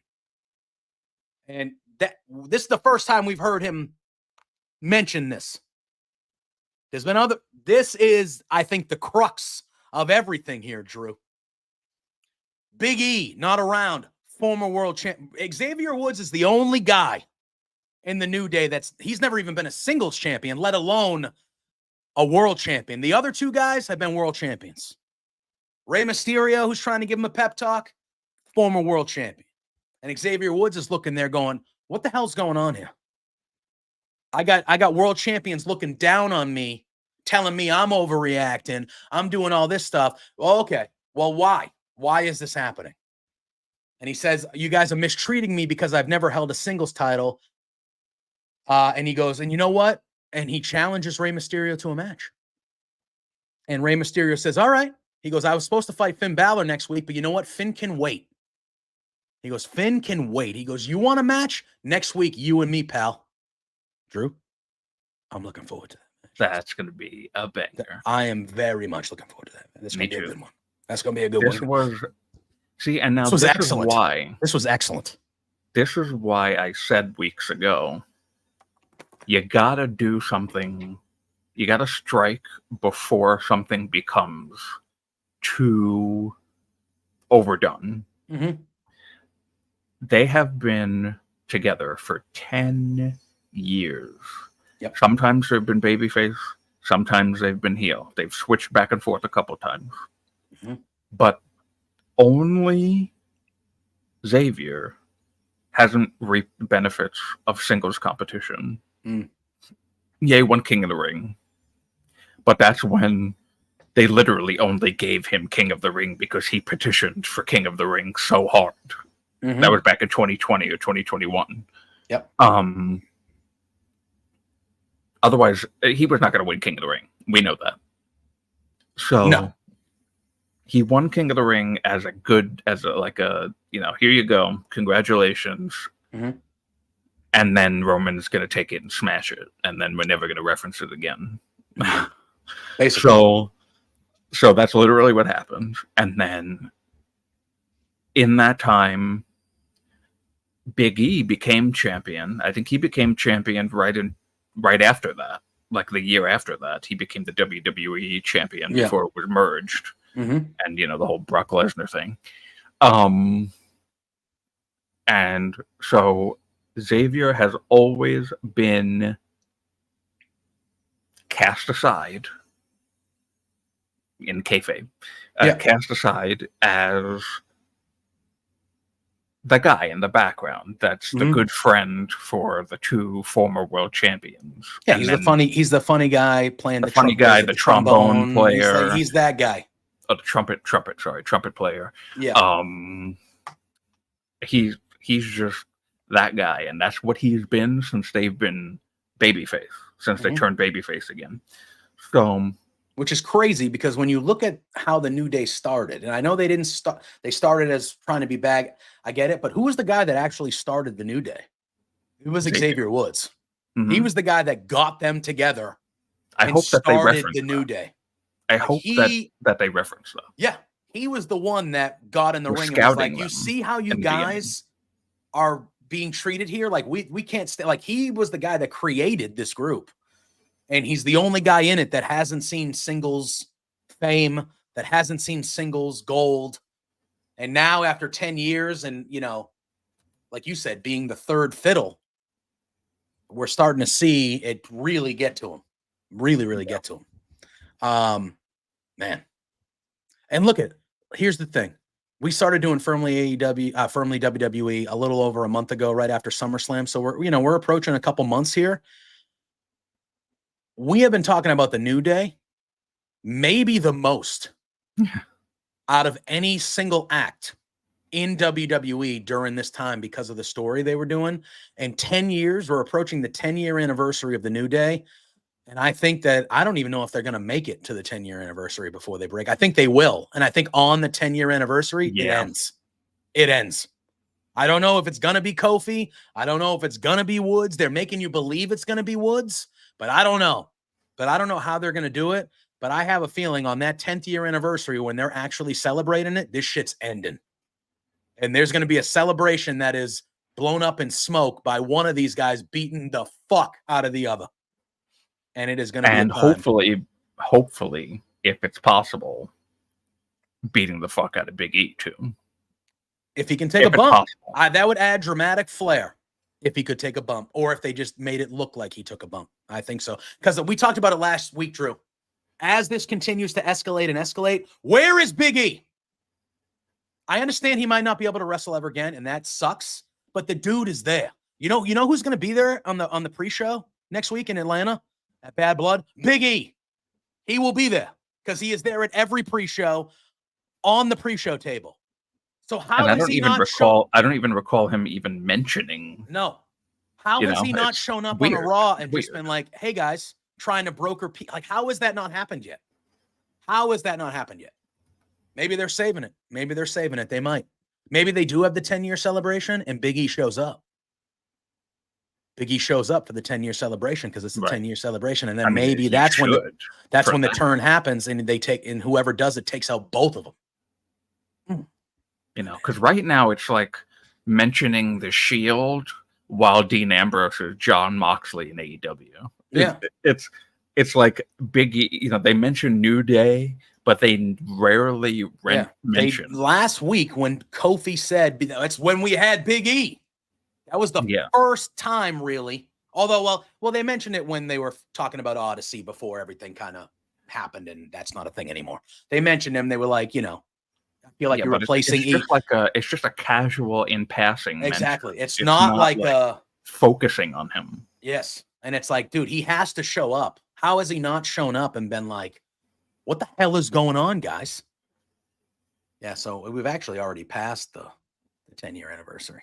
Maybe is it the 10-year anniversary when they became this New Day? Because they were that other New Day for like a couple months before they were.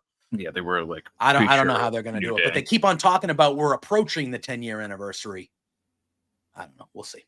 All right, we then have our main event of the evening: Braun Breaker defending the Intercontinental Championship against Jey Uso. What a main event, Drew! Very good match between these guys. Multiple commercial breaks. One point, Braun Breaker did a diving bulldog off the apron through the announce table, which was gnarly looking. He did that beautiful avalanche Frankensteiner as well. They're going back and forth. Braun is going for a spear. He takes off the straps, but Jey counters the spear with his own spear. He hits the splash, and Braun Breaker kicks out at 2.999999. I thought that got me, dude. I was like, that's it. Man. I'm like, Jay's winning. I said, Jay's winning it. And such a great close kick out. The whole crowd and me, all of us were like, oh my God. And then Braun gets Jey out of the ring.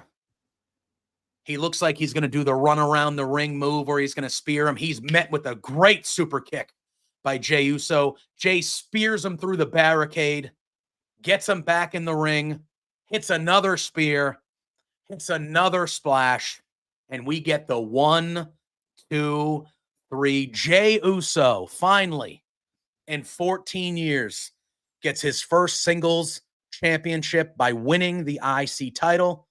And we go off the air with him walking and celebrating in the crowd with the belt. There was a good video that was released by WWE and some fans afterwards with him getting interviewed in the crowd, and he's very emotional, Yeah, crying. that was very nice. Very nice. And I said it, I can't Drew, believe it. They had to. They had to. I know they had to. Every big match he's been in. You couldn't do it again. I really didn't think it was going to happen. I said it last week. I said, look, do I think Braun Breaker should be losing the IC title this soon? Probably not. I said, but I didn't even want Braun to get the IC title. I thought he was above it, to be honest with you, originally. I think he's had it for, 2 months or so. He's elevated himself. This guy needs to be working more. You're telling me that you wouldn't want to see Gunther versus Braun Breaker, dude? A babyface Braun Breaker against I would Gunther? absolutely want to see that. Brother. So Sandy thinks that Braun will win it back. I think that is a possibility. I don't think this is the end. I'm sure. I'm figuring that he will. I think this will probably be, Bad Blood is going to pass. They're not going to do a rematch of Bad Blood. This would be a perfect main event on Raw right after. Again. No, I would even wait till the next pay-per-view. Oh, you think? I would let him carry it. I would let him do it at Crown Jewel, carry it to Crown Jewel, lose it at Crown Jewel. That's when the bloodline stuff. Maybe he even loses it because of the bloodline. Good. And that's a way you could do it. That's how we get Jey back on SmackDown, reintroducing him with Jimmy. And they, as a tag team again, go and attack the bloodline with Roman behind them. Roman attacks Solo. And then Sammy, after losing, because he's not going to win the World Heavyweight title. No. So that's how you get Roman, Sammy, the Usos. You need Jimmy. Jimmy needs to come back. Oh, yeah. So I'm saying, I think Jimmy being gone until Jey comes back to SmackDown to be integrated into the bloodline story again, I think makes perfect sense. Because Jey, what I think should happen is a couple weeks before the match at Survivor Series, Jimmy comes out first. Then Jey comes out because everybody thinks that, listen, I like Jimmy, but Jey is the guy. Different levels. Yeah. So Jimmy comes out first as a surprise return. Then, they do the classic, look back down the ramp, up the ramp. And then we get main event Jey Uso music. The crowd goes ape shit. They both charge the ring. They start beating up the bloodline. Bloodline gets the better of them. Here comes Roman. Roman comes down, clears house. Then it's the three of them standing in the ring again for the first time since last year's WrestleMania, or whatever that was. Was it last year's WrestleMania? Something like that. I don't know. No, because Jey was already not there, right? Roman was by him. Was Roman at that point? He just had, I don't know. But that is it was last year's WrestleMania because he was still champion. Cody lost with Solo and Jimmy. Right? And Jey was still part of it. It was SummerSlam. It was between WrestleMania and SummerSlam because SummerSlam was the Roman Jey match.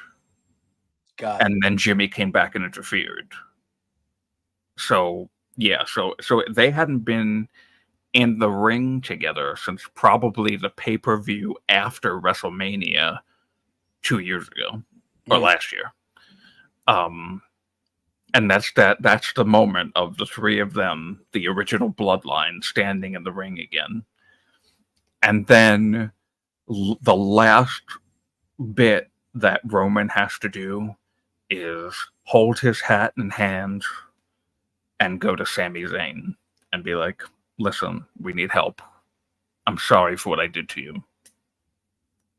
And that's Sami, Roman, the Usos, 4 versus Solo, Jacob Fatu, and Guerrillas of Destiny. Yeah. I mean, I feel like, again, I know I mentioned it earlier that I feel like as we go on, I don't know if that match is dead because I feel like it was a shoe-in for everybody. We were like, oh, new bloodline, old bloodline, war games, duh. And now I'm just like, probably still, but I feel like, I don't know. They gotta, my thing is, Can you hear agree. that, by the way? The No. drilling that's going on? No? Okay. I can at least. I do feel like, but we're going to swap over to SmackDown here, but like, I do feel like, I like the way you just said it. I think I would have it be 4-on-3 for a few weeks where they're struggling. And then Jey Uso brings Sami back. And Jey Uso goes, hey, because they're friendly still. So I feel like Jey Uso could then bring Sami back. And then you have that moment where Roman sees Sami and he goes, hey, and he does what you said, like, hey, man, you know, I had to do what I had to do back then. That's just what was going on. I don't know if Roman will ever say sorry to anybody still, even as a good guy character, but like he says something based off of what happened on Friday. Yeah, which we're going to talk about here. Like, I don't know if he's ever going to not be this character, even though he's clearly a babyface now. This character where he's like, I'm still the guy here. Like, I don't apologize or answer to anybody. But yeah, I think there's a way we can do it, but we're just going to have to kind of see. So, but now we go to SmackDown this past Friday, Sacramento, California. The show starts off with footage of the Bloodline getting to the arena. They walk through security, and Jacob Fatu just loses his mind because he has to get pat down for security, and he just ends up beating the crap out of like 3 or 4 security guards. So that's how the show starts. Jacob Fatu losing. These poor guys just trying to do their job. Yeah, just trying to do their job. Got to pat you down, buddy, just to make sure. Nope. Jacob Fatu's like, I'm going to kill you. So that happens. And then it leads right in to the United States Championship match between LA Knight and Andrade El Idolo. And boy, oh boy. Oh yeah. All right. How do you like the new SmackDown logo, Drew? I like it. I kind of do too. At first, I was like, that looks kind of. Now that it's been a few weeks, it's warming up to me. I like the design, like the look of the design, but the problem is that I am not the type of person that will look at the S being split into 2 letters. Yeah, you just look at the S. And say, oh yeah, that says SmackDown. No, it says Smack On. Yeah. That's what it says. Fair. That's fair. And my brain is going to say Smack On. It's not going to say SmackDown. Yeah. I also wish my only critique is I wish the blue was a little bit brighter. I feel like it's a darker logo. And I feel like the blue, I wish the blue kind of popped a little bit more. That's really it. But it's growing on me. It's growing on me. This match was a really, really good match between Andrade and LA Knight. Fast-paced, feeling it out to start. They both go for their finishing moves early on, and they are reversed. And it's just really, really good stuff, dude. We have an Orihara moonsault that Andrade hits during this match, which was really nice. Really back and forth action. And at the end, LA Knight hits a BFT. He gets the pinfall, and he retains his WWE United States Championship match. And after the match, they're jarring at each other a little bit, but they both shake hands out of respect. And that's how SmackDown starts the show. Really, really good. I say main event, but really, really good opening match for the championship. LA Knight has really been a real good US champion. I was really happy they finally put the title on. Yeah, and he's living up to it, man. He's having good matches. He's having good title defenses. Still over is Rover. Like he is having a good little start to his run here as US champ. I like it a lot. Then we go to Tiffany Stratton, who's out back chatting with Nia Jax. She has like a long story about her getting her nails done and stuff like that. And she says later on, we're going to send one of Bayley and Naomi packing. Nia suggests that if Stratton loses, maybe she should be leaving SmackDown. Listen, I was very worried about this in the beginning. I was very worried because I thought that, and I remember I said it on this show. I said, okay, when I thought she was going to just turn immediately and hit her with a briefcase, that pay-per-view, when she had won it originally, I was like, oh no, this is going to be Alexa Nia 2.0. She's going to be a stupid baby face and think that Alexa's her friend, or in this case, Tiffany's her friend. But boy, they just flipped that on totally. And I'm really enjoying it now. It's like, oh, she turned into a bitch. She won that championship, and she is a bitch now. Well, I personally think friend. Yeah, I think at the end of this, Tiffany Stratton is going to be a babyface. Yeah, I agree. Cashing in and beating Nia for that belt, and it's huge reaction. Huge reaction. And look, she's been getting huge reactions since she's shown up on the main roster. Like, she's been presented very, very well and in the right light. But I agree. I thought it was going to be one of those things where she just not necessarily turns on Nia, but she cashes in on Nia and they go from there. But no, I think what they're doing here is Nia is going to berate and beat down Tiffy until the point where the crowd is really, really going to be rooting for her to fucking just hit her with the briefcase, cash in, and win the belt, Tiffany. And Sandy, I'm right with you, dude. I have been high on Tiffany Stratton since the NXT days. She is excellent. And they have a real NXT at all. They have a real main event. They have a real main event superstar in Tiffany, like baby face. You could sell the pink, whatever you want to do. Tiffy, it all makes sense. Why is the briefcase not on WWE Shop? Yes, 100%. It should be. Yeah. I don't understand why they don't capitalize on these things. I mean, so many people would be buying that. Oh, yeah. So many people would be buying that. So, so many people would have bought Naomi's Glow World Title. 100%. So many people would have bought New Day's. Oh no, I'm sorry. They had the New Day tag title on WWE Shop. How did they not sell the Daniel Bryan Eco belt at one point?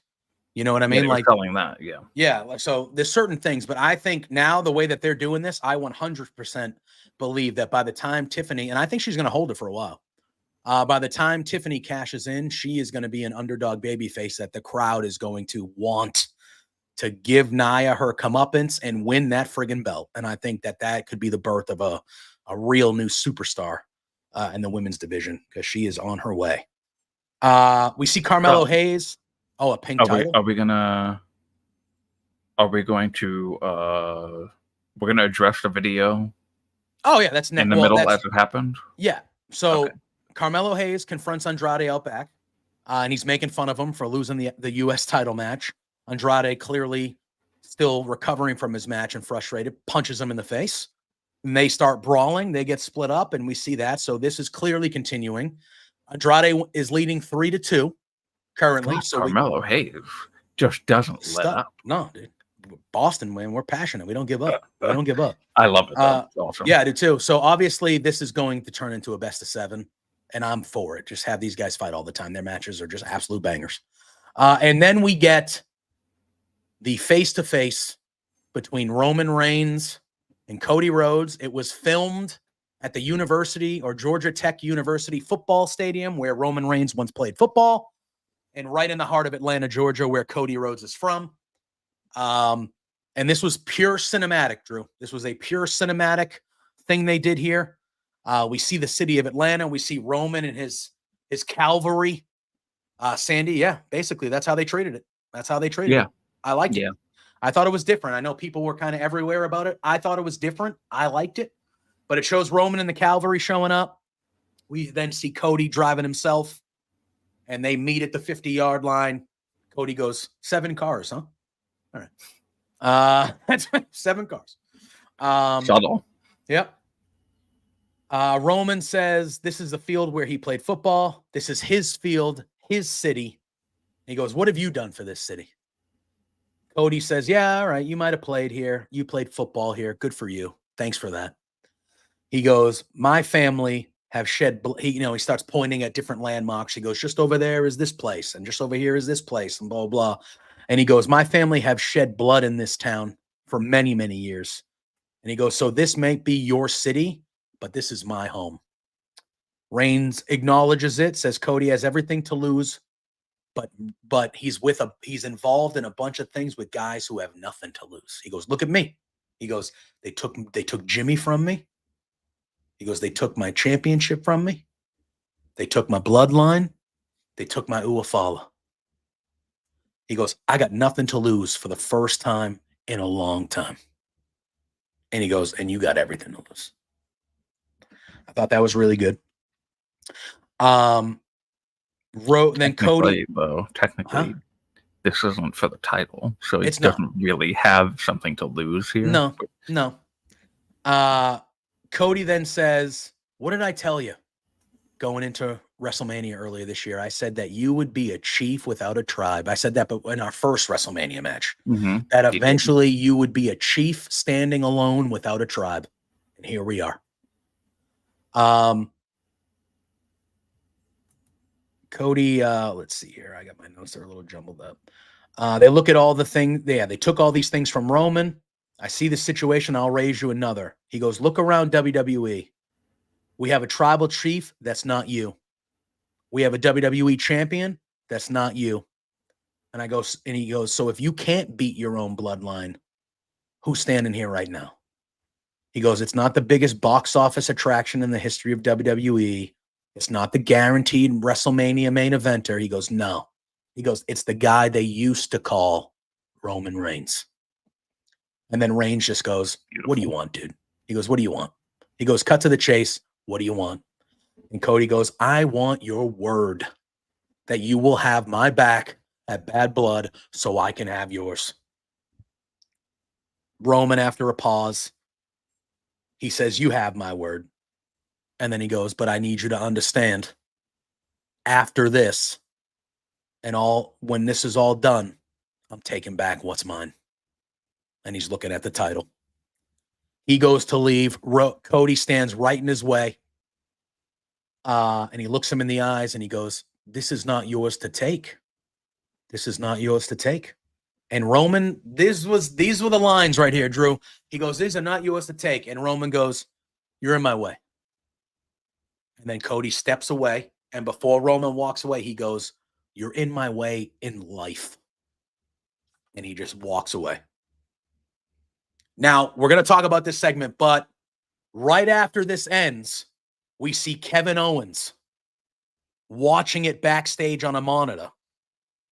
And he doesn't know what to think. You can clearly see in his face, he's like, what? I don't know what to think of this, that them teaming up. Because what was the story, Drew?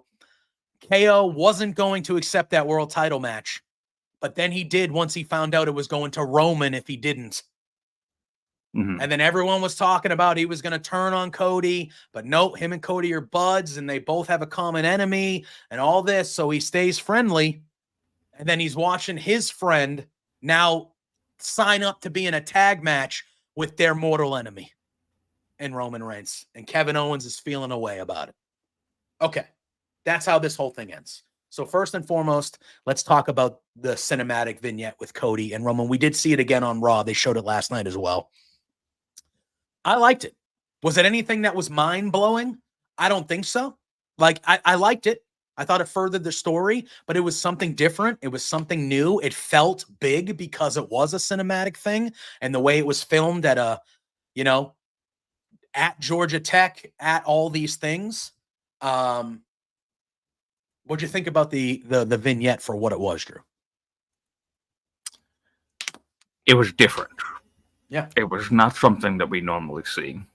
And I think that alone raises the bar because the sport can kind of be monotonous at times. You know, it's really like a cookie cutter. This is how you book a match. This is what a babyface does. This is what a heel does. You know, you've got all the moves that 5,000 people do. They may be called different things, but it's what this person does, and it's what that person does, and it's what that person does. But when you can do something different, that's a good thing. And this was different. Having said that, while I like that it was different, I wasn't really a fan of a lot of the dialogue between them. Like, there were some good lines, like the line at the end. I liked Cody, like, listing off the stuff that happened here and here and here. Mm-hmm. I mean, that really means nothing to me because I've never been to Atlanta. I don't know a single Atlanta landmark. I didn't even know what the Georgia Tech football team's name was. Yellow Jackets. Not a clue. So the Georgia Tech Yellow Jackets. So it's a very Atlanta focused. Yeah, it's perfect sense because that's where Cody's from. That's where Bad Blood is from, and that's where Roman actually played college football. So like I thought that was a really smart place to do it. It made a lot of sense. It tied into both of them. I like that aspect of it. The way it was shot, excellent. Oh yeah, excellent. Oh yeah. I'm not a. We'll see what happens at the match. I hate that they're teaming up. I don't like it. I don't like it at all. One, I don't like it. Two, I don't like this presentation of Roman Reigns. It's too. It doesn't seem like he has suffered any consequences for his actions the past 4 years. It's just he's come back. He's Roman Reigns, the bloodline tribal chief, Roman Reigns, just getting humongous cheers from the crowd. I did not like when he stuck his hand out for Nick Aldis to give him the microphone the way that Paul Heyman did. I did not like him showing up at this stadium with fucking 8 SUVs. He's still for the guy, no man. fucking reason at all. Yeah. There was literally no reason for that. Yeah. And he's not talking to Cody as like a comrade. No. He's talking to him as someone beneath him. Well, that's how he feels. But I don't think that that's how it should be, because if you want, you are all alone. You are like this line I did like. He is the chief without a tribe. There is no one in his corner right now. The only person that has somewhat kind of a little bit been in his corner is Cody. The only person. And he shouldn't even be in this corner anyway, because he fucking said, this ain't my problem. This is Roman's problem. There is no reason for him to be involved in the first place. And on that same show, Roman also said, I don't need Cody. I'll do this myself. So it's one of those things where you have Cody who says, this is not my problem. I'm done with the bloodline, which he should be. He's been fighting him for 2.5 friggin' years. And being thrown into this tag match now 100% makes me feel they're probably not going to win the tag match, which means that Solo is going to have a right to then once again say, I deserve another title match. And then we're going to get another fucking undeserved title match. You don't think Cody and Roman are winning this tag match? I don't think so. I don't think so.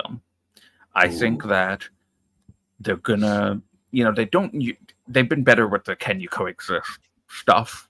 But the way that this was been, we'll obviously have a Bad Blood preview as well on next Tuesday. Yeah, we'll be the way that this has been. Roman doesn't give a shit about Cody. Cody doesn't give a shit about Roman. They're really only doing this for each other's hatred of the bloodline. And then there's, as soon as this is over, well, I'm coming back for your title. That's mine. Blah, blah, blah. Here's my thing, though. Still calling it his show. He's still calling it his company. Yeah. He's still saying that's his title. There's no babyfaceness to Roman at all, except for the crowd cheering for him. It's fair. And that's not what I wanted from him coming back. Yeah. Yeah. I just think, to me, and again, is Cody a bigger name than this person? Obviously, Cody's one of the top. He's the top guy in the company. This should be Roman and Jimmy. If Jimmy is, and again, I get it. Roman and Cody and Roman and Jimmy, that's two separate levels of, I get it. All right. But what should have happened here is if Jimmy is cleared and he's okay, to come back, I feel like this should be Roman and Jimmy versus Solo and Jacob.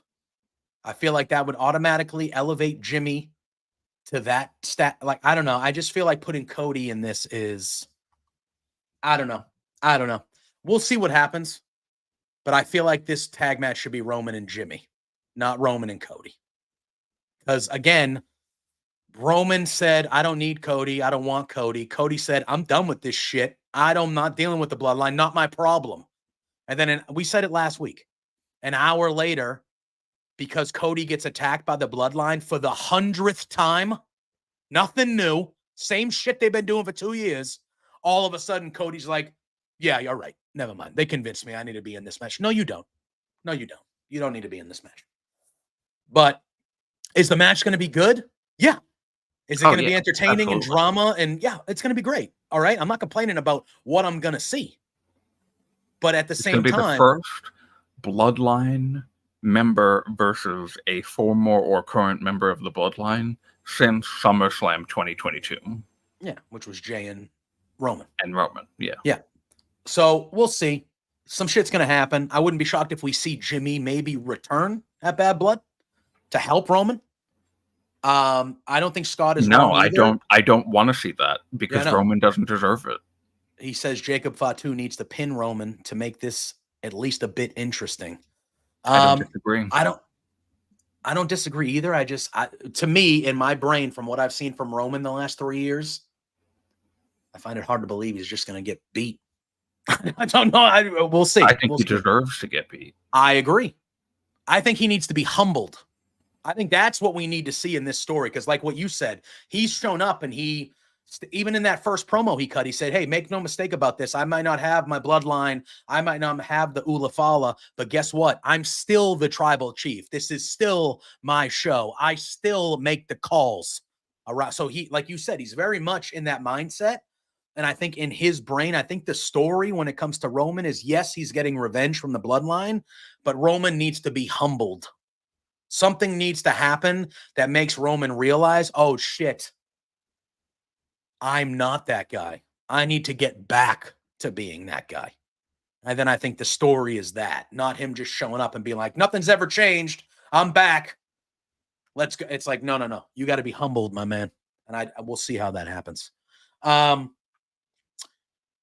All right, let's see. After that, we have Byron Saxton tries to interview KO, but KO refuses to comment and he walks away. We get back from commercial and we see Owens kind of in the back, like lost in thought about stuff. We then have Apollo Crews versus Giovanni Vinci in a rematch. And we once again, Vinci at least gets some offense here. He's hot out to the gates and he's hitting chops and uppercuts on Crews. There's a little bit of a back and forth, but Crews rolls him up again very quickly. Vinci loses again very quickly to Apollo Crews. However, post-match, we see Vinci snap and he beats Apollo down at the base of the ramp. He throws him in the ring and he hit a beautiful vertical drop brainbuster on Apollo Crews. And that's how this ends. We then see Byron Saxton going back to KO asking for another interview. He says no. KO says he's going to go talk about it in the ring. We then come back and KO is in the ring. He says that he knows people want to know his opinion with the Cody team and with Roman thing. And he's about to say it. And then we get Tama Tonga, Tonga Loa, and Jacob Fatu.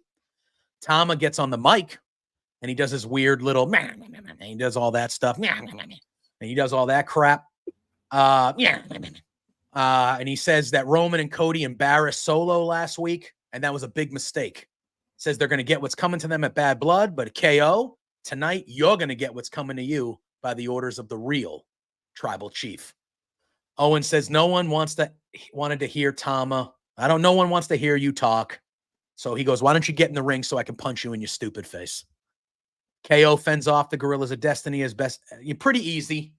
And then him and Fatu are going back and forth, but the Gorillas of Destiny recover and they put the boots to him. DIY then comes in to make the save, and referees and security break it up. And Nick Aldis comes out and books a trios match for the main event. So we got that later on. We then see Bayley and Naomi. They're talking about tonight's match, and they'll give each other title matches and so on. And then we get the tag match, Bayley and Naomi versus Nia Jax and Tiffany Stratton in a tornado tag match, my favorite kind of tag match. And the stipulation is if Bayley and Naomi win, whoever gets the pinfall gets the title match. But if Nia and Tiffany win, the woman who gets pinned or submitted has to leave SmackDown. Good little tag match here, back and forth. But I really enjoyed it. Yeah, it was a lot of fun. It's a lot of fun. But they did the interesting finish happened. Correct.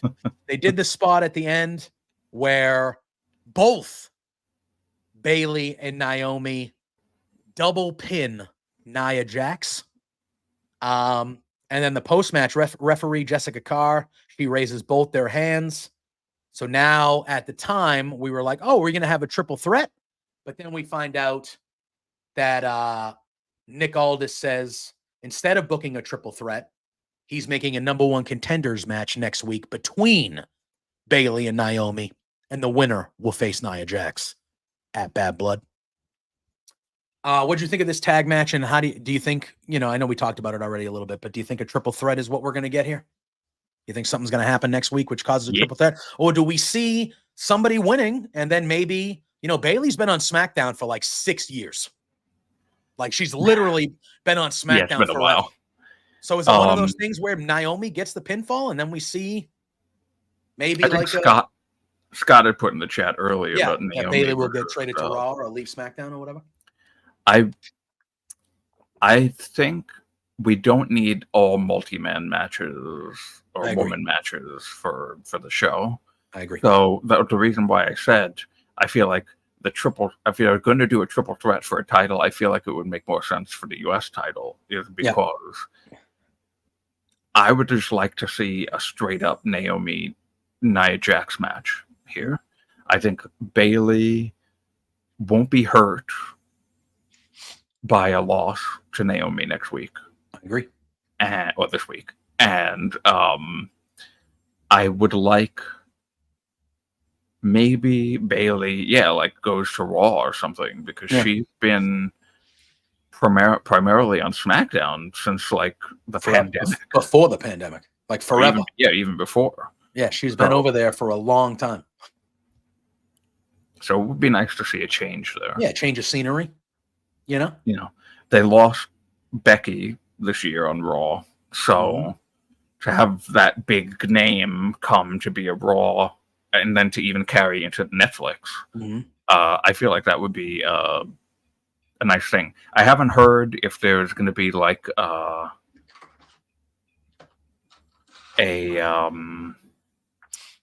a new draft for when they go to Netflix. I didn't hear anything about that. No. But they always can. Yeah, they can do whatever they want. They break their own rules. Yeah, they can do whatever they want. So we'll see. All right, and then as we approach the main event, Drew, we see Kevin Owens making his entrance, and then the Bloodline are shown backstage beating down DIY. So then they come to the stage, they attack Owens, but we have the Street Profits who then make their presence felt, and they make the save, and this match ends up turning into KO and the Street Profits versus the Bloodline, because DIY was taken out backstage. So interested to see how they do that, because we have seen DIY and the Street Profits kind of being friends here, even though they're both going for tag team gold. Everyone's kind of been aligned because the Bloodline is kind of the main, right? So I'm interested to see. Sandy, I haven't heard of any type of draft. Yeah, I haven't heard anything about it. Maybe I missed it, but I haven't heard anything about it. They did a draft when? Was it towards the end of the year last year? Was it after, right? Was it after Survivor Series last year? Or was it earlier this year before me? Oh, was it after Mania? I don't even remember. Did It was No, before Mania. It was last year. Yeah, it was last year towards the end of the year, right? They did it? Was it? I believe so. I think it was like October. So maybe it's been a year. Maybe they do. I personally haven't heard anything about a draft unless I completely missed it.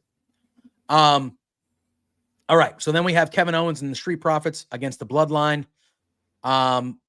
We get this match kind of in progress by the time they came back from commercial.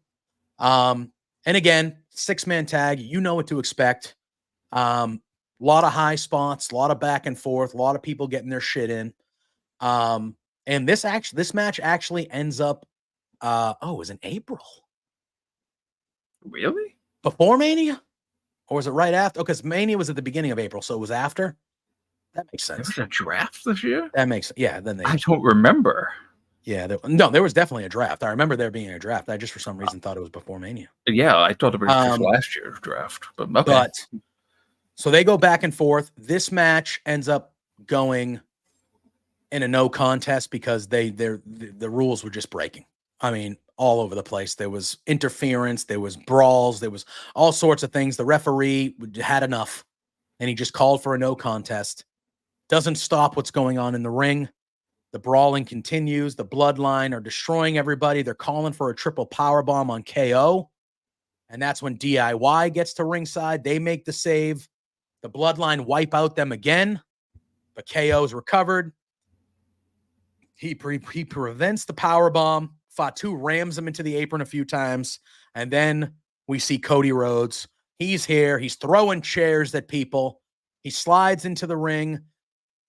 Jacob Fatu has a Van Terminator, but the Cody Cutter takes him out, and the Bloodline are kind of shoot out of the ring. And then KO behind Cody has a chair in his hand. Doesn't really tease that he's going to hit Cody, but he doesn't really look like he might not hit Cody, if that makes sense. Yeah. Cody turns around, sees Kevin with the chair. Kevin throws the chair aside. Cody offers a handshake. Owen shakes it, and that's how the show goes off the air. So again, we are kind of back in this moment. I have a couple of issues with this. Where we're teasing that KO now, because of the Roman thing, his thoughts are back of whether... See, now, Sandy, when they had their match at Bash, that's where it was, right? It was Bash?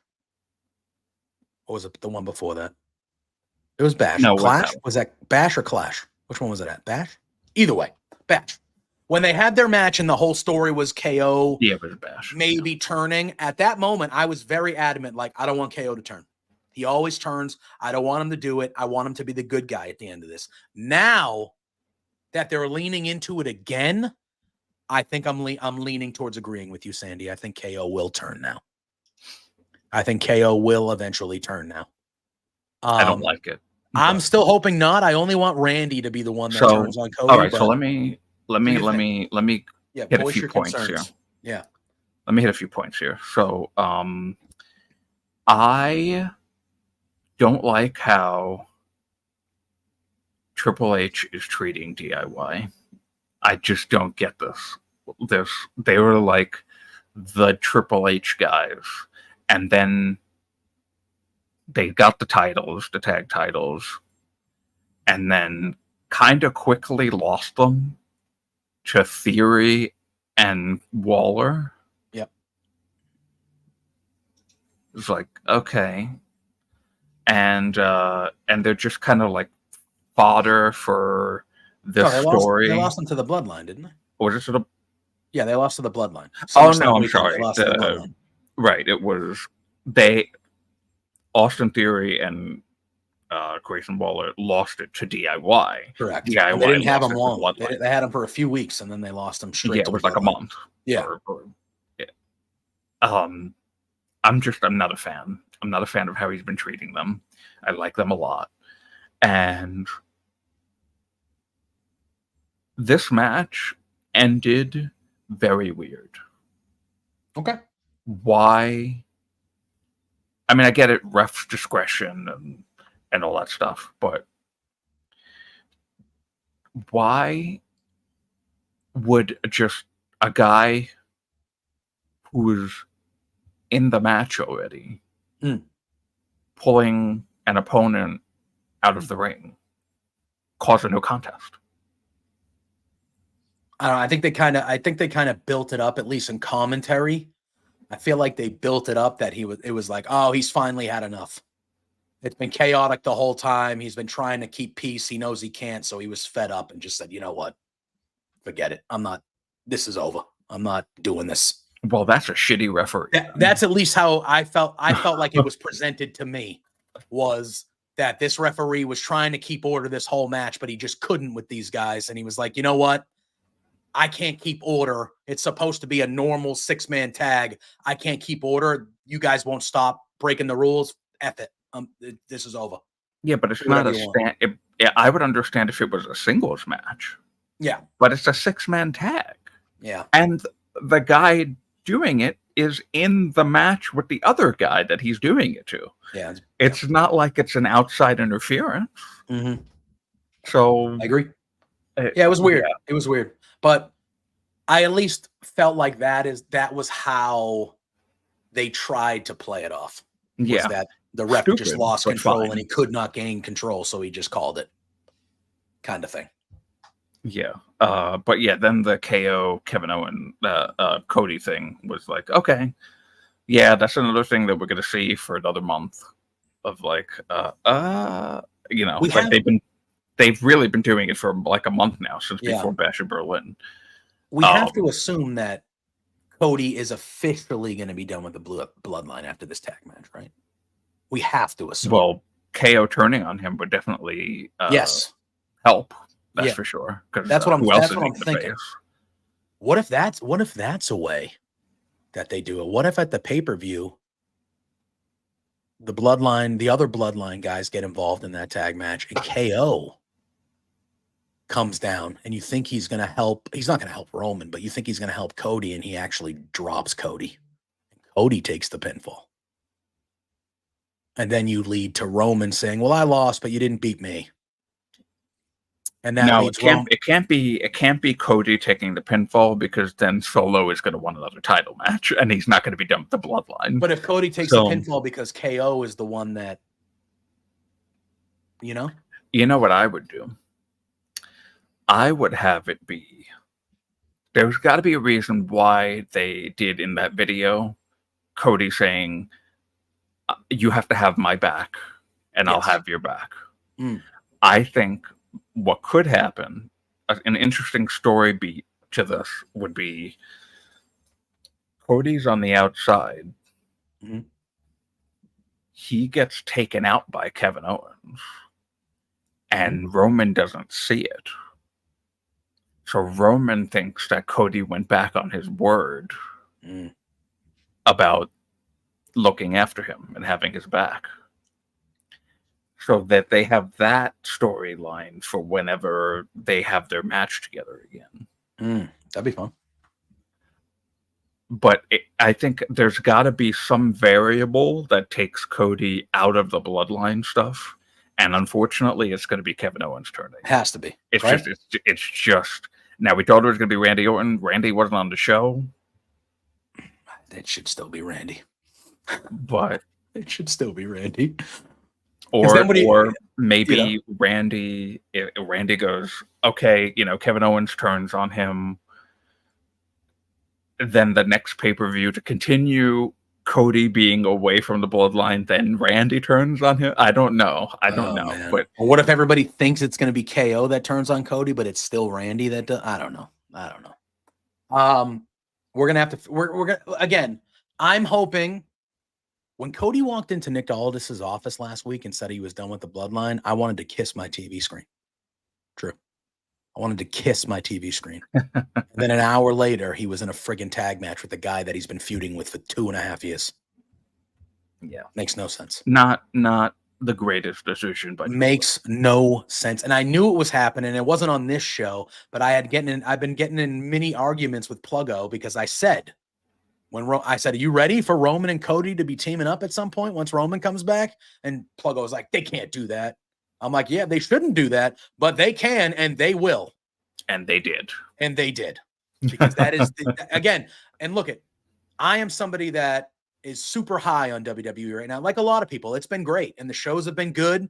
Yeah, Drew came back to watching WWE. He wasn't watching it for years. He came back to watch it because, and it's great. And the stuff is good. Raw was great last night. SmackDown was great on Friday. They are on a good run here, man. They are making good stuff.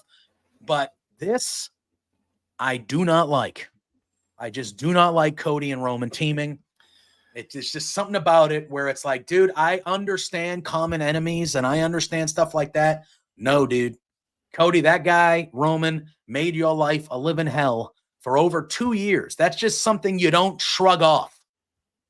It's just something you don't shrug off. But it is what it is.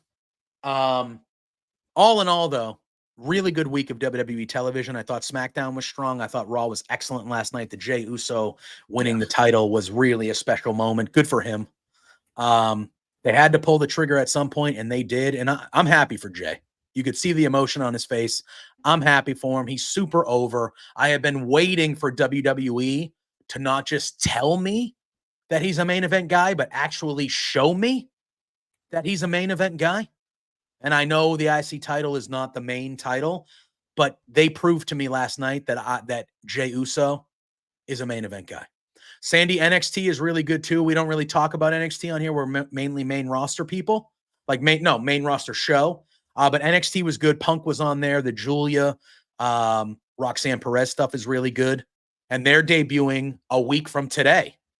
Is their first debut next week in Chicago on the CW. And CM Punk will be there. I'm actually expecting Drew McIntyre to probably show up there.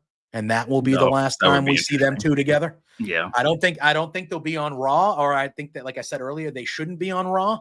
Just do a vignette, but Punk is going to be on NXT. He's the special guest referee for Trick Williams and Ethan Page for the title. Would not be shocked if Drew McIntyre shows up at NXT in Chicago and takes out Punk to get some massive heat heading into Hell in a Cell. I could see that happening. But we will talk about that next week. Next week, yeah. Bad Blood's preview. We will be doing that next week. Yes, we will. And I'm excited. I'm excited for this pay-per-view. I am too. It should be really, really good. It's sizing up. We'll probably have, by the time we're talking next Tuesday here, we'll probably have more of an idea of what the final card is going to look like. But I'm excited too. I think we got a good one coming up. The PLEs have hit all year for WWE. I'm expecting another good one. But Drew and I will be back just a few days from now on Thursday at 10 a.m. talking all things AEW on Firmly AEW. Grand Slam tomorrow night. Drew will be in attendance, so we'll be talking about that. Should be a fantastic show. It is basically a PLE. Multiple tag matches, major matches. It should be quite excellent. But we got to get out of here. Drew, let the people know real quick where they can find you, and then we'll do our plugs and get out of here, my friend. You can find me at the Drew Nicholas right there on Twitter.